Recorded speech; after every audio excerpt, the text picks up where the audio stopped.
Welcome to our deep dives into the world of Louis de Broglie, using physicist and essayist Yurgo Schneppat's work as our guide Okay. to understand this fascinating figure in quantum physics. Yeah. As you probably know, quantum physics is weird. It's where things can be in two places at once and Right. particles act like waves. Yeah. That last one, the whole wave-particle duality thing, Yeah.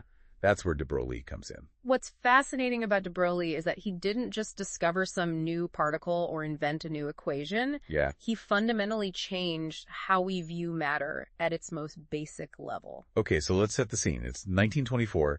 Physicists are grappling with the fact that light can act like both a wave and a particle, All right. thanks to Einstein's work on the photoelectric effect. Exactly. Then de Broglie comes along and says, what if this is true for all matter, not just light? Mm. It's like suggesting that a baseball could suddenly ripple like a pond.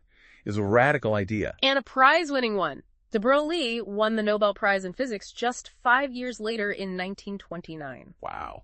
This wasn't just some interesting theory, right? It was a major paradigm shift to understand why this was such a big deal. Yeah. We need to remember the state of physics at the time.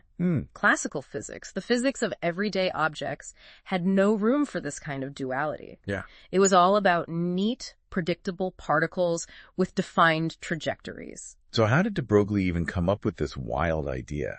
He was building on the work of giants like Planck and Einstein, Okay. who were already revealing the quantum nature of light and energy. Yeah. De Broglie took their findings a step further, Okay. suggesting that this wave-particle duality wasn't a quirk of light, but a fundamental property of all matter. And he didn't just propose this idea in a philosophical sense. He gave it mathematical rigor. Right? That's where the de Broglie equation comes in. It's Yeah. not just a mathematical formula. Right. It's a window into a whole new way of understanding matter. Interesting. This equation links a particle's wavelength to its momentum. Okay. Think about it, the faster and heavier a particle, the shorter its wavelength. This means that even something like a bowling ball technically has a wavelength. Right. It's just so incredibly tiny, it's essentially unnoticeable. So theoretically, everything is waving. Exactly. Wow. It turns our classical understanding on its head. But theories are one thing. How did they actually prove that an electron, this tiny particle, could act like a wave? There are some truly elegant experiments that clinched it. Yeah. One of the most famous is the double slit experiment. Right. You're probably familiar with how it demonstrates the wave nature of light. Yeah. Light passing through two slits creates an interference pattern on a screen behind it. Right. Those bright and dark bands are the hallmark of waves interacting. Hmm?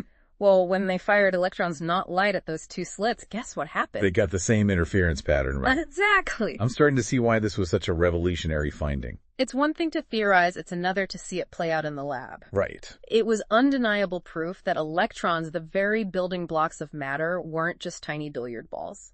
Yeah. They could also behave like waves spreading out in space. And Schneppat mentions another experiment, the Davison-Germer experiment, Yes. that also confirmed de Broglie's theory. Right. In this experiment, they fired electrons at a nickel crystal.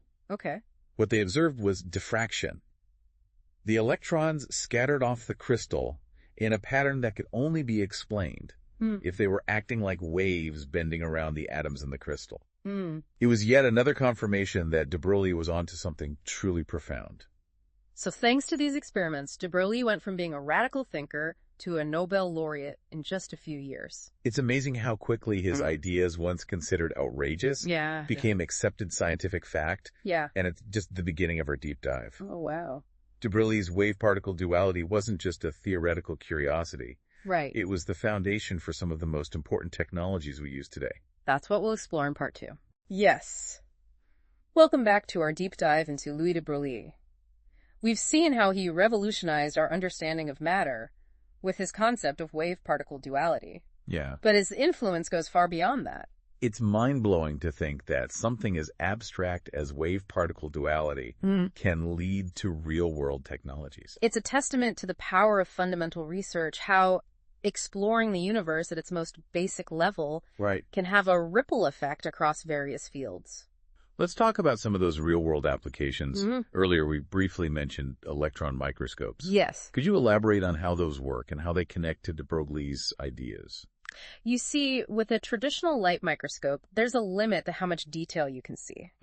This is because the wavelength of visible light is relatively large compared to the size of things like viruses or atoms. So the light waves are just too big to see the fine details. Exactly. They're like trying to feel the texture of a grain of sand with boxing gloves on. Wow, that's a great analogy. But with electrons, it's a different story. Remember de Broglie's equation, that relationship between a particle's momentum and its wavelength? Yeah. Well, if you speed up electrons, you can get them to have wavelengths thousands of times smaller than visible light. So by using a beam of these fast-moving electrons, you can suddenly see things that were previously invisible. That's the magic of the electron microscope. That's so cool. It's like switching from those boxing gloves to a pair of tweezers. You can resolve details down to the atomic level. Wow. This has been revolutionary for fields like biology and material science. It's amazing to think that something as theoretical as wave-particle duality has led to a tool that allows us to literally see the building blocks of matter. And that's just the beginning. De Broglie's legacy extends even further into the realm of quantum computing. Okay. These computers are still in their early stages, but they hold the potential to revolutionize fields like medicine, materials science, and artificial intelligence. I've heard a lot of buzz about quantum computers, but I have to admit I still find them a bit mysterious. Right. Can you demystify them a bit? How do they leverage de Broglie's work? At their core, quantum computers rely on qubits, which are the quantum equivalent of bits in a classical computer. A classical bit can only be a 0 or a 1. Right. But a qubit, thanks to the principle of superposition, can be both 0 and 1 at the same time. Wait, how is that even possible? It's one of those mind-bending consequences of quantum mechanics. Yeah. Think back to wave-particle duality. A single electron can act like a wave spread out in space. Right. Existing in multiple states simultaneously, this ability for a quantum object to be in multiple states at once is what allows a qubit to be both 0 and 1. So a single qubit has exponentially more computational power than a single bit. Exactly. This allows quantum computers to tackle certain types of problems that would take classical computers billions of years to solve. Wow. Problems like simulating complex molecules for drug discovery or breaking the encryption codes that protect our online data. De Broglie's work wasn't just about abstract physics. It was laying the groundwork for a whole new era of computation. Precisely. It's a beautiful illustration of how exploring the universe at a fundamental level can lead to technologies that transform our world. It seems like de Broglie's influence is everywhere. And it goes even deeper than that. His work doesn't just impact our technology. It forces us to re-examine some of our most basic assumptions about reality itself. That's what we'll explore in the final part of our deep dive. Stay with us as we unpack the philosophical implications of Louis de Broglie's groundbreaking work. Welcome back to the deep dive. We've explored how Louis de Broglie's concept of wave-particle duality revolutionized physics and led to incredible technologies. But now in this final part, let's dive into some of the deeper, more philosophical questions his work raises. This is where things get really interesting. De Broglie's discoveries didn't just change our understanding of the physical world. Right. They forced us to confront some fundamental mysteries about the nature of reality itself. We've talked about how particles like electrons can behave like waves. Yeah. But what does that actually mean? Does an electron choose to be a wave or a particle, depending on the situation?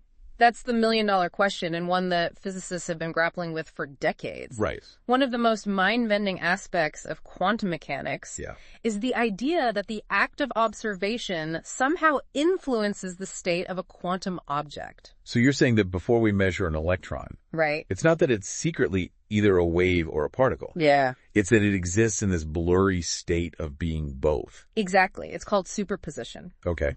A quantum object exists in a blend of multiple possible states until the moment it's measured. It's only then that it collapses into a definite state, like a wave or a particle. That's so counterintuitive. It's like saying a coin isn't heads or tails until you actually look at it. Right. Does this mean that reality is subjective? That it depends on the observer? That's a question that has fueled countless debates. Some interpretations of quantum mechanics do suggest that consciousness plays a role in collapsing the wave function. Others argue that the observer doesn't have to be human. Right. Any interaction with the environment can cause the collapse. So even if we don't fully understand the role of observation, it's clear that quantum mechanics challenges our classical notions of a fixed, objective reality. Absolutely. De Broglie's work, while groundbreaking, was really just the tip of the iceberg. It opened the door to a whole new way of thinking about the universe. Yeah. One where things aren't always so clear-cut and deterministic. Schneppat mentions that de Broglie himself wasn't entirely comfortable Right. with this idea of a fundamentally uncertain reality. Right. He actually proposed a theory called the pilot wave theory, Okay. which attempted to restore a sense of determinism to quantum mechanics.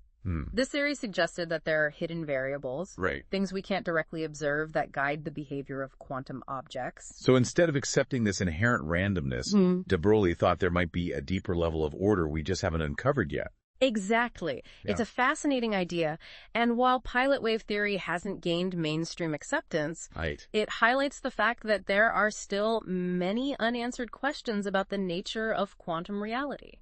It's exciting to think that we're still in the early days of understanding these profound concepts. De Broglie's legacy extends far beyond his specific discoveries. He inspired generations of physicists to question assumptions and delve deeper into the mysteries of the quantum world. Well, I think it's safe to say that our deep dive into the world of Louis de Broglie has left us with more questions than answers. But that's not a bad thing. I agree. It's a testament to the power of his work to spark curiosity and ignite our imagination. It's been a privilege to explore his legacy with you. A big thanks to Yorgo Schneppat for providing such a thought-provoking perspective on this extraordinary figure in scientific history. And to you, our listeners, thank you for joining us on this deep dive. Until next time, keep questioning, keep exploring, and keep embracing the wonder of the universe.